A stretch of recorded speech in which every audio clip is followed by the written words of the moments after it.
মিয়ানমারে ভূমিকম্পে নিহতের সংখ্যা হাজার ছাড়িয়েছে। ভবন চাপায় অসংখ্য মানুষ। থাইল্যান্ডে ধ্বংসস্তূপ থেকে 10 লাশ উদ্ধার।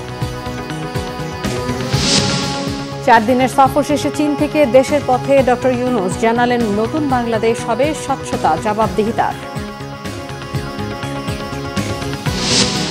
আজও ঢাকা ছাড়ছে মানুষ। টার্মিনালগুলোতে ভিড়। ঈদ জামাতের জন্য প্রস্তুত জাতীয় ঈদগাহ।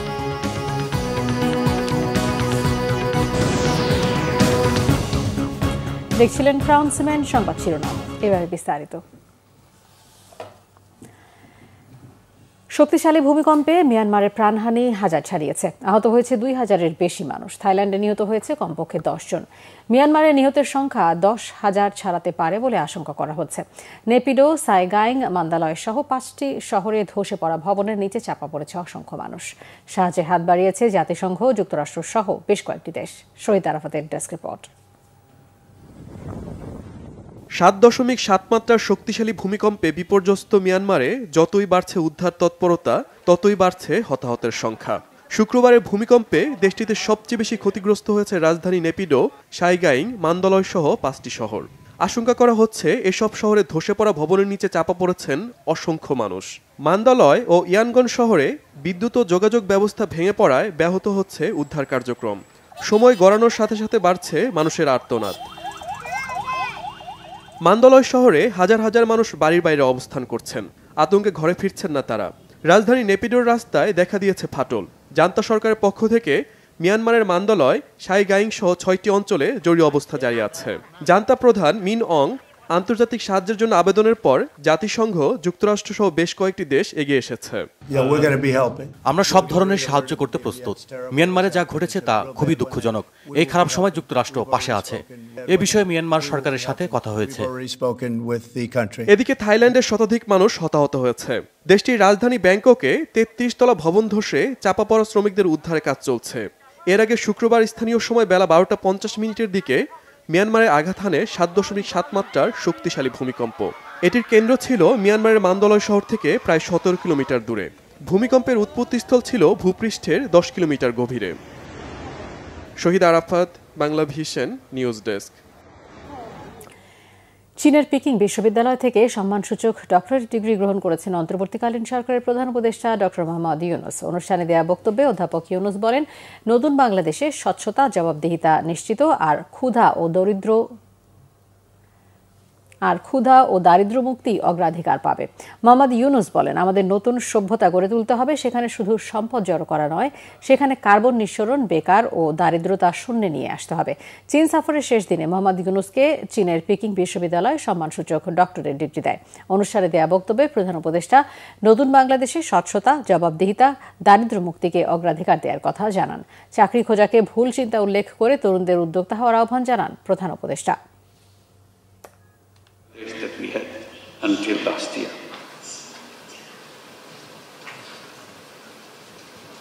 In a new Bangladesh which will be free from poverty, hunger, unemployment, and destitution. Ladies and gentlemen, and my young friends, to translate this vision into reality, we are embarked on a series of reforms to make governance transparent and democratic, to ensure economic policies which are inclusive, and to guarantee that every individual has equal opportunity to flourish. প্রিয়জনের সাথে ঈদ করতে আজও রাজধানী ছাড়ছে নগরবাসী। সকাল থেকে সড়ক ও রেলপথে যাত্রী সাধারণের বাড়তি চাপ। ফাঁকা ঢাকায় ষড়যন্ত্রের কোনো সম্ভাবনা নেই, তবে কিছু ঘটলে জনগণকে নিয়ে তার মোকাবেলা করা হবে বলে জানিয়েছেন স্বরাষ্ট্র উপদেষ্টা। বিস্তারিত ফজলে রাব্বির প্রতিবেদনে। প্রিয়জনের সঙ্গে ঈদ উদযাপন করতে সকাল থেকেই রাজধানী ছাড়ছে নগরবাসী। দিন গড়ানোর সাথে সাথে কমলাপুর রেল স্টেশনে বেড়েছে যাত্রী চাপ। শনিবার সকালে সূচি মেনে ট্রেন ছাড়লেও বেলা বাড়ার সাথে সাথে কয়েকটি ট্রেন নির্ধারিত সময়ের চেয়ে কিছুটা দেরিতে স্টেশন ছেড়ে যায়। তবে স্বস্তিতে বাড়ি ফিরতে পারায় খুশি যাত্রী সাধারণ। আমাদের ট্রেনটাও ঠিক টাইমে আসবে এবং আমরা যাত্রা ঠিক টাইমে শুরু করতে পারবো। ভোগান্তি নাই, একটু জ্যাম ঝামেলাও কম। তবে একটা সমস্যা হয়েছে, এটা হচ্ছে আমরা যখন অনলাইনে টিকিট কাটতে গিয়েছিলাম তখন আমরা যে সিটটাই খালি সিটটা ফাঁকা ছিল, কিন্তু যখন সিলেক্ট করতে যাই তখন দেখা যায় যে সিট বুকড, অলরেডি বুকড। ওই অনলাইনে টিকিটটা কাটতে গিয়ে একটু সমস্যা হয়েছে আর কি, এছাড়া বাকি সব ঠিকঠাক। ট্রেন সময় মতো আসছে, আমরা খুব স্বাচ্ছন্দ্যে বাড়ি যেতে পারছি, কোনো ভিড় কিছু নাই। স্টেশনে যাত্রী নিরাপত্তায় রেল পুলিশ সহ অন্যান্য আইন শৃঙ্খলা বাহিনীর সদস্যরা তৎপর আছে বলে জানিয়েছেন স্টেশন মাস্টার। ভুয়া টিকিট সহ বেশ কয়েকজনকে আটকের কথাও জানান তিনি। সার্বক্ষণিক এপিবিএন সদস্য, আরএমবি সদস্য, জিআরবি সদস্য সার্বক্ষণিক ছাদ থেকে যাত্রী নামানোর প্রচেষ্টা করতেছে।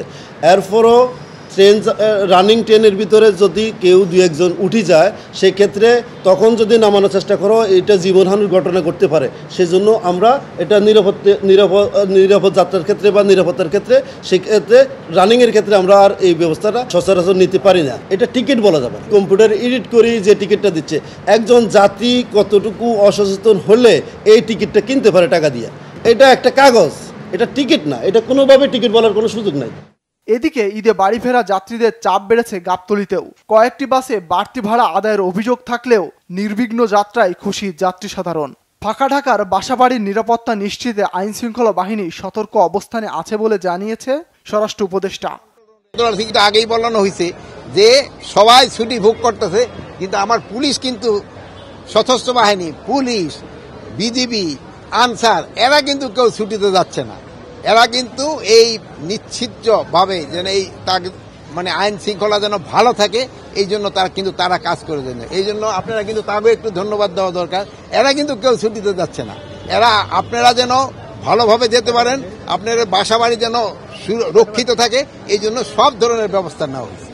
বাস ভাড়া নিয়ন্ত্রণ সহ যাতায়াত নির্বিঘ্নে প্রতিটি টার্মিনালে ভ্রাম্যমাণ আদালত টিম কাজ করছে। ফজলে রাব্বি, বাংলা ভিশন, ঢাকা।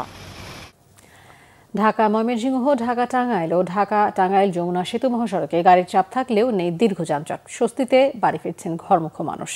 সকাল থেকেই ঢাকা ময়মনসিংহ ও ঢাকা টাঙ্গাইল মহাসড়কে যাত্রীদের উপচে পড়া ভিড়, তবে বিভিন্ন জায়গায় গাড়ির চাপ থাকলেও নেই দীর্ঘ যানজট।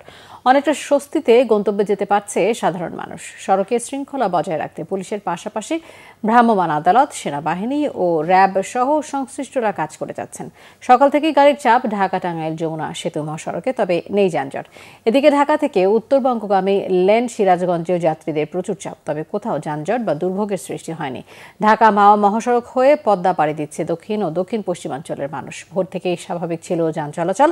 ব্যক্তিগত যানবাহন, গণপরিবহন, মোটরসাইকেল এক্সপ্রেসওয়ে হয়ে পদ্মা সেতু পারাপার করছেন। এদিকে অনাকাঙ্ক্ষিত দুর্ঘটনা এড়াতে ঢাকা মাওয়া এক্সপ্রেসওয়েতে বিভিন্ন পয়েন্টে চেকপোস্ট বসিয়ে যানবাহনের অতিরিক্ত গতি নিয়ন্ত্রণের চেষ্টা চালাচ্ছে পুলিশ। ঈদ উল ফিতরের প্রধান জামাত সকাল 8:30টায় জাতীয় ঈদগাহে অনুষ্ঠিত হবে, তবে আবহাওয়া প্রতিকূল থাকলে ঈদের প্রধান জামাত সকাল 9টায় বায়তুল মোকাররম মসজিদে অনুষ্ঠিত হবে জানিয়েছেন ঢাকা দক্ষিণ সিটি কর্পোরেশনের প্রশাসক মোহাম্মদ শাহজাহান মিয়া। তিনি বলেন, নিরাপত্তার কোনো ঝুঁকি নেই। 35,000 মুসল্লি নামাজ আদায় করতে পারবে, মহিলাদেরও বিশেষ ব্যবস্থা থাকবে। রাষ্ট্রপতি ও প্রধান উপদেষ্টার একসাথে নামাজ আদায়ের ব্যবস্থা করা হয়েছে। ঈদগাহ ময়দান পরিদর্শন শেষে তিনি এসব কথা বলেন। বিস্তারিত জানাচ্ছেন জিয়া খান। ঈদ উল ফিতরের প্রধান জামাত আয়োজন উপলক্ষে জাতীয় ঈদগাহের প্রস্তুতি প্রায় শেষ পর্যায়ে। শনিবার সকালে প্রস্তুতি পরিদর্শনে আসেন ঢাকা দক্ষিণ সিটি কর্পোরেশনের প্রশাসক মোহাম্মদ শাহজাহান মিয়া। রাষ্ট্রপতি, প্রধান উপদেষ্টা ও রাষ্ট্রের গুরুত্বপূর্ণ ব্যক্তিবর্গ সহ সাধারণ মুসল্লিদের নামাজ আদায়ে সব ধরনের প্রস্তুতি নিয়ে কথা বলেন শাহজাহান মিয়া।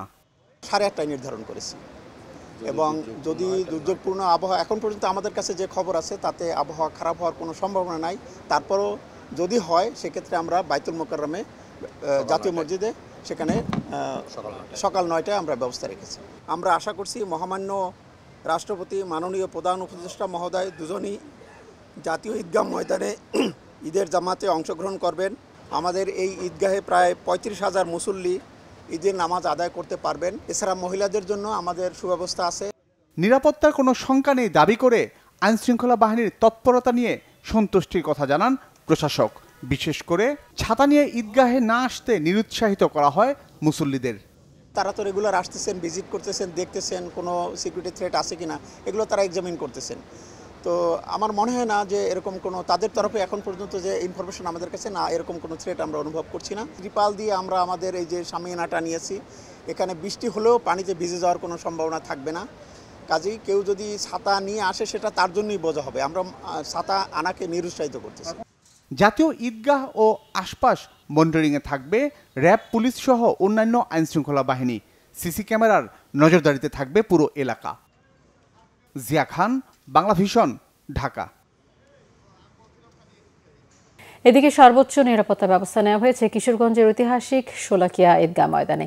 ঈদ জামাতের প্রস্তুতি ঘুরে দেখছেন জেলা প্রশাসক। সকালে ঈদগাহ ময়দানের শেষ পর্যায়ের প্রস্তুতির কাজ পরিদর্শন করেন জেলা প্রশাসক ফৌজিয়া খান। দেশের বিভিন্ন জায়গা থেকে আসা মুসল্লিদের থাকা খাওয়া নিশ্চিত করা এবং প্রয়োজনীয় চিকিৎসা সেবা সহ সব প্রস্তুতির তথ্য নেন তিনি। জানান, এবারে ঈদগাহ ময়দানে সহস্রাধিক পুলিশের পাশাপাশি মোতায়েন থাকবে র্যাব, এপিবিএন এবং 5 প্লাটুন বিজিবি। বসানো হয়েছে পর্যাপ্ত সিসিটিভি ক্যামেরা, আর্চওয়ে ও মেটাল ডিটেক্টর। পুরো জামাত পর্যবেক্ষণ করা হবে ড্রোন ক্যামেরার সাহায্যে। আপনারা জানেন যে এই উপলক্ষে সারা দেশ থেকে, দেশ বিদেশ থেকে প্রচুর ধর্মপ্রাণ মুসলমান এখানে আসবেন ঈদের জামাতটা আদায় করতে। সেই জন্য আমরা বিভিন্ন আবাসিক হোটেল সহ সরকারি ব্যবস্থাপনায় 3টি জায়গাতে তাদের থাকার ব্যবস্থা করেছি। এই জায়গাগুলো হলো আজিমুদ্দিন উচ্চ বিদ্যালয়, মদিনী সরকারি প্রাথমিক বিদ্যালয় এবং বাগে জান্নাত নুরানি মাদ্রাসা। এখানে তাদের ইফতার এবং অন্যান্য যে খাবার, যে রাতের খাবারের এটা একদম বিনামূল্যে ব্যবস্থা রাখা হয়েছে। এবং আপনারা জানেন যে আইন শৃঙ্খলা রক্ষার জন্য বাংলাদেশ পুলিশ সার্বক্ষণিক ডিউটি পালন করবে, তার সাথে র্যাব, বিজিবি, সেনাবাহিনী, আনসার। বিএনপির সিনিয়র যুগ্ম মহাসচিব রুহুল কবির রিজভী বলেছেন, নির্বাচনের তারিখ নিয়ে তালবাহানা চলছে। কখনো ডিসেম্বর, কখনো জুন বলে জনগণের সাথে তামাশা করা হচ্ছে। দুপুরে সিরাজগঞ্জের তামাইয়ে তারেক রহমানের নির্দেশে অসচ্ছল পরিবারের মাঝে ঈদ সামগ্রী বিতরণ অনুষ্ঠানে প্রধান অতিথির বক্তব্যে তিনি এই কথা বলেন। রিজভী প্রশ্ন রাখেন, যে দল ৭১ স্বাধীনতার বিরোধিতা করেছিল তারা গণপরিষদ চাইতে পারে, কিন্তু যেসব ছেলেরা বৈষম্য বিরোধী আন্দোলন করেছে তারা কার ইন্ধনে গণপরিষদ চায়। রিজভী বলেন, জুলাই আগস্টে গণহত্যার বিচারে মনোযোগ না দিয়ে নির্বাচন নিয়ে লুকোচুরি খেলছে সরকার। সংস্কারের কথা বলে আপনারা লুকোচুরি খেলছেন জনগণের সাথে। একবার বলেন ডিসেম্বর, একবার বলেন মার্চ, একবার বলেন জুন।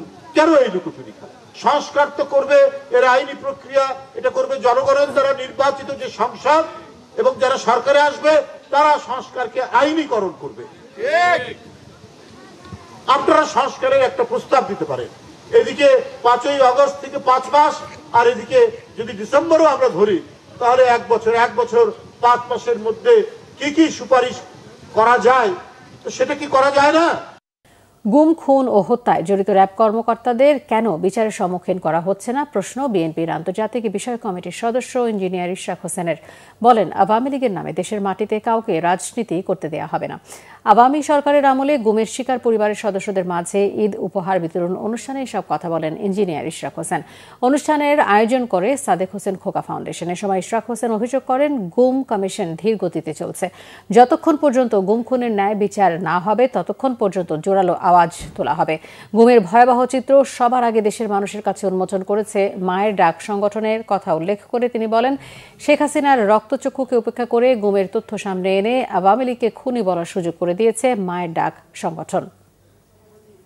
খুনি হাসিনা এবং তার সাথে জড়িত যারাই এই গুম, খুন এবং অপরাধের সাথে জড়িত ছিল তাদের অবিলম্বে দ্রুত বিচারের ব্যবস্থা করতে হবে। বিগত 16 বছর দেখেছি, আপনারা যারা দেখেছেন, আপনারা যারা সরাসরি এটার থেকে ভিকটিম, আপনারা সরাসরি এটার শিকার হয়েছেন, এই পরিবারগুলো, আপনাদের সাথে আমরা আছি, আমি আছি, এবং আমার বিশ্বাস যে বাংলাদেশের কোটি কোটি জনগণ রয়েছে। আবার যদি আওয়ামী লীগ নাম দিয়ে কোনো রাজনৈতিক দল বা আওয়ামী লীগের নেতারা রাজনীতি করতে আসে, তাদেরকে আমরা কিন্তু দাঁত ভাঙা জবাব দেওয়ার জন্য প্রস্তুত রয়েছি। নাটোরে জেলা প্রশাসকের পুরাতন ডাকবাংলো থেকে দ্বাদশ জাতীয় সংসদ নির্বাচনের বিপুল পরিমাণ সিল মারা ব্যালট পেপার উদ্ধার করা হয়েছে। ব্যালট পেপারগুলো ধ্বংস করার জন্য ডিসির বাংলোতে আনা হয়েছিল বলে জানিয়েছেন এনডিসি রাশেদুল ইসলাম। শনিবার দুপুরে শহরের কান্দিভিটা এলাকায় জেলা প্রশাসকের ডাকবাংলোর ভেতরে বাঁশঝাড়ের নিচের একটি গর্ত থেকে নাটোর 1 লালপুর বাগাতিপাড়া আসনের জাতীয় সংসদ নির্বাচনের বিভিন্ন প্রার্থীর প্রতীকে সিল মারা আনুমানিক 100 বস্তা ব্যালট উদ্ধার করা হয়। সেই সাথে কম্পিউটারের হার্ড ডিস্ক, টেলিফোন, সিলগালা করার উপকরণ ও ভোটার তালিকা উদ্ধার করা হয়। এনডিসি রাশেদুল ইসলাম জানান, জেলা প্রশাসকের পুরাতন বাংলোর ভেতরের পুকুরে অস্ত্র উদ্ধার অভিযান চলছিল। এ সময় ব্যালট পেপারগুলো গোয়েন্দা সংস্থার সদস্যদের নজরে আসে। বরগুনায় খালার বাড়িতে ঈদ উপহার দিতে গিয়ে বাস চাপায় প্রাণ গেল আপন ৩ ভাইয়ের। স্থানীয়রা জানান, সকালে পাথরঘাটা থেকে ছেড়ে আসা একটি বাস সোনার বাংলা এলাকায় পৌঁছলে বিপরীত দিক থেকে আসা একটি মোটরসাইকেলকে চাপা দেয়। এতে ঘটনাস্থলে নিহত হন মোটরসাইকেলে থাকা ৩ ভাই। নিহতরা হলেন মোহাম্মদ নাইমুজ্জামান, শুভ, শান্ত ও নাদিম। তারা পার্শ্ববর্তী পিরোজপুর জেলার মঠবাড়িয়ার টিটিকাটা এলাকার নাসির খানের ছেলে। বিষয়টি নিশ্চিত করে পাথরঘাটা থানার ভারপ্রাপ্ত কর্মকর্তা মেহেদী হাসান বলেন, পুলিশ ঘটনাস্থলে গিয়ে মরদেহ উদ্ধার করেছে। রাজবাড়ীতে নিয়মনীতি তোয়াক্কা না করে যত্রতত্র গড়ে উঠেছে বেসরকারি হাসপাতাল, ক্লিনিক ও ডায়াগনস্টিক সেন্টার। সংখ্যা ১২৭টির মতো। অভিযোগ উঠেছে, অধিকাংশ এসব হাসপাতাল ক্লিনিকের নেই লাইসেন্স ও বিশেষজ্ঞ চিকিৎসক। এতে ঘটছে মৃত্যুসহ নানা দুর্ঘটনা। রাজবাড়ী থেকে এম দেলোয়ার হোসেনের তথ্যছবিতে ডেস্ক রিপোর্ট।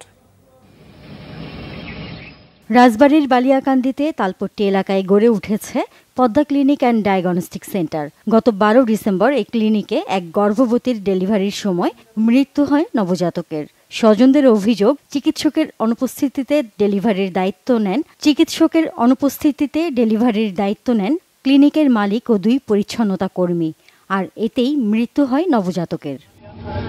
এর আগে রাবেয়া প্রাইভেট হাসপাতালে ভর্তি হন সোনিয়া আক্তার নামে আরও এক গর্ভবতী।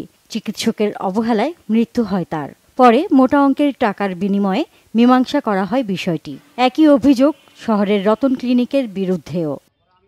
সরকারের সুদৃষ্টি দেওয়া উচিত, এখানে যে স্বাস্থ্য বিভাগের নির্দিষ্ট নিয়ম কানুন এটা মেনে চলা। যে পরিবেশগুলো হাসপাতালগুলো গড়ে উঠছে, এই পরিবেশগুলো স্বাস্থ্যসম্মত নয় বলে আমার মনে হয়েছে অধিকাংশ বাসা বাড়িগুলো থেকে এই ক্লিনিকের কার্যক্রম চালানো হয়। দেখা যায় বিভিন্ন ধরনের দুর্ঘটনা ঘটছে, রোগী সিজার করতে গিয়ে রোগীর মৃত্যুবরণ ঘটছে। আমরা ইতিমধ্যে দেখেছি ৪-৫টা এরকম কেস হয়েছে রাজবাড়ীতে। পরে এগুলো টাকা দিয়ে আর কি মীমাংসা করেছে চিকিৎসকরা। কোনো ডায়াগনোসিস সঠিকভাবে রোগ নির্ণয় হচ্ছে না। পরিবেশ অধিদপ্তরের কোনো ছাড়পত্র, কাগজপত্র আমরা এ যাবৎকালে দেখতে পাই নাই। হসপিটালে একজন অ্যানেস্থেশিয়া ডাক্তার নাই, একজন গাইনি ডাক্তার নাই, একজন সার্জারি নাই, যে আমরা একটা এমার্জেন্সি রোগী পেলে যে আমরা একটা কাজ করতে পারবো, আসলে আমাদের করা সম্ভব হয় না। অতীতের মতো এসব প্রতিষ্ঠানের বিরুদ্ধে গতানুগতিক ব্যবস্থা নেওয়ার আশ্বাস দিয়েছে স্বাস্থ্য বিভাগ।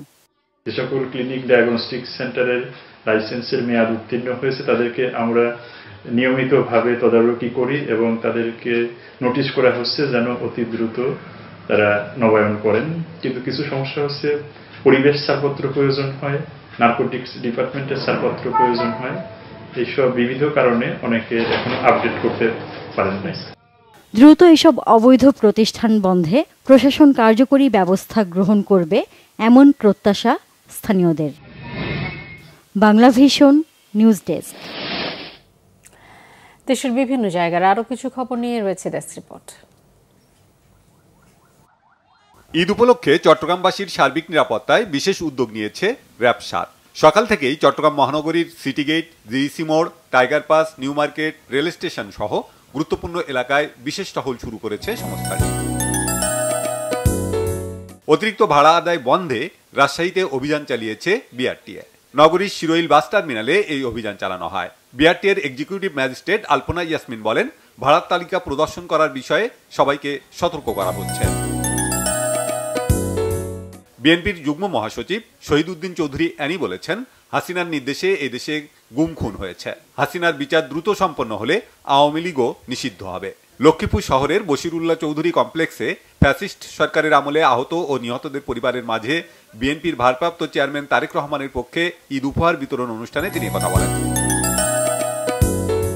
বিএনপির ভারপ্রাপ্ত চেয়ারম্যান তারেক রহমানের পক্ষ থেকে জুলাই গণ অভ্যুত্থানে সাতক্ষীরার 4 শহীদ পরিবারের মাঝে ঈদ উপহার সামগ্রী পৌঁছে দেওয়া হয়েছে।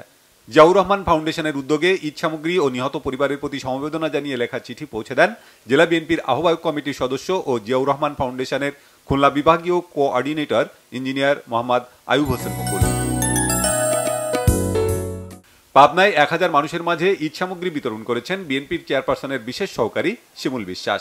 কাতার চ্যারিটি ও এবি ট্রাস্টের যৌথ উদ্যোগে এ খাদ্য বিতরণ করা হয়। পুলিশ সুপার মুর্তজা আলী এ সময় উপস্থিত ছিলেন।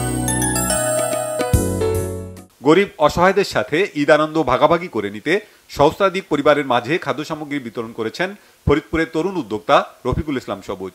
শহরের বিল মাহমুদপুরে বস্তাভর্তি চাল, ডাল, তেল, চিনি, দুধ ও সেমাই সহ খাদ্য সামগ্রী তুলে দেন তিনি। ঝালকাঠির কাঠালিয়ায় ঈদ উপহার বিতরণ করেছেন শিল্পপতি মোহাম্মদ আরিফ হোসেন। দরিদ্রদের মাঝে শাড়ি, লুঙ্গি, চিনি, সেমাই ও দুধ বিতরণ করেন তিনি। এর আগে 3 জনকে 3টি অটোরিকশা দেওয়া হয়। উপজেলা পরিষদ অডিটোরিয়ামে কাঠালিয়া প্রেস ক্লাব এর আয়োজন করে। এতে প্রধান অতিথি ছিলেন উপজেলা নির্বাহী অফিসার জহিরুল ইসলাম। টঙ্গীতে বিএনপির ভারপ্রাপ্ত চেয়ারম্যান তারেক রহমানের নির্দেশে 2000 দুস্থের মাঝে ঈদ উপহার সামগ্রী বিতরণ করা হয়েছে। গাজীপুর মহানগর বিএনপির যুগ্ম আহ্বায়ক রাকিবউদ্দিন সরকার পাপ্পুর উদ্যোগে চেরাগালী এলাকায় তার নিজ বাড়িতে এসব সামগ্রী বিতরণ করা হয়। ঈদ উপলক্ষে খাগড়াছড়িতে প্রতিবন্ধী ব্যক্তিদের মাঝে ঈদ উপহার সামগ্রী বিতরণ করা হয়েছে। সকালে খাগড়াছড়ি সদর উপজেলা পরিষদ অডিটোরিয়ামে ঈদ উপহার বিতরণ করেন জেলা প্রশাসক এবিএম ইফতেখারুল ইসলাম খন্দকার ও পুলিশ সুপার মোহাম্মদ আরিফিন জুয়েল। বিএনপির ভারপ্রাপ্ত চেয়ারম্যান তারেক রহমানের পক্ষে বৈষম্য বিরোধী ছাত্র আন্দোলনে গোপালগঞ্জের শহীদ হাফেজ মাওলানা মইনুল ইসলামের পরিবারকে ঈদ সামগ্রী দেওয়া হয়েছে। জেলা বিএনপির আহ্বায়ক রফিকুজ্জামান শরীফ ও ছাত্রদলের কেন্দ্রীয় কমিটির যুগ্ম আহ্বায়ক তহিদুর রহমান তাজ এসব উপহার সামগ্রী তুলে দেন। বেগম খালেদা জিয়ার রোগ মুক্তি কামনা এবং বিএনপির ভারপ্রাপ্ত চেয়ারম্যান তারেক রহমানের নির্দেশে সম্প্রীতি রক্ষায় সাভারে ঈদ উপহার বিতরণ করেছে হিন্দু, বৌদ্ধ, খ্রিস্টান কল্যাণ ফ্রন্ট। ফ্রন্টের ধর্ম বিষয়ক সম্পাদক উত্তম ঘোষ সাভার বাজার কার্যালয়ে এসব সামগ্রী বিতরণ করেন। Bangla vision news desk. এই ছিল এখনকার মতো। পরের সংবাদ সন্ধ্যা 7:30টায়। এছাড়া বাংলা ভিশন সংবাদ ও সংবাদ সংশ্লিষ্ট অনুষ্ঠান দেখতে ভিজিট করুন www.bbnews24.com ও facebook.com/banglavisionnews এবং সাবস্ক্রাইব করুন youtube.com/banglavisionnews। ধন্যবাদ সবাইকে।